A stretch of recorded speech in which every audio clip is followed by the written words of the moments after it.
Pakistan imewasilisha kwa Marekani pendekezo jipya lililorekebishwa kutoka Iran lenye lengo la kumaliza mgogoro unaoendelea Mashariki ya Kati.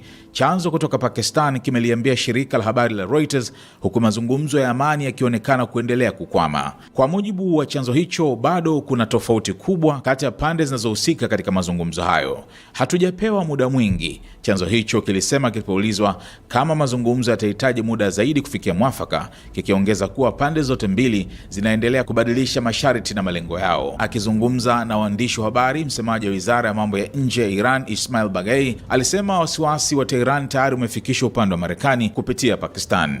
Kama tulivyotangaza jana, wasiwasi wetu uliwasilishwa kwa upande wa Marekani, alisema Baghai. Ameongeza kuwa mawasilisho kati ya pande hizo yanaendelea kupitia upatanishi wa Pakistan, ingawa hakutoa maelezo zaidi kuhusu hatua ya sasa ya mazungumzo. Baghai pia ametetea masharti yanayowekwa na Iran katika mazungumzo hayo, ikiwemo kutaka kuachiwa kwa mali za Iran zilizoshikiliwa nje ya nchi pamoja na kuondolewa kwa vikwazo vya muda mrefu vilivyowekwa dhidi ya Tehran. Hoja zilizowasilishwa ni madai ya Iran ambayo yamekuwa yakitetewa kwa nguvu na timu ya majadiliano ya Iran katika kila duru ya mazungumzo, amesema.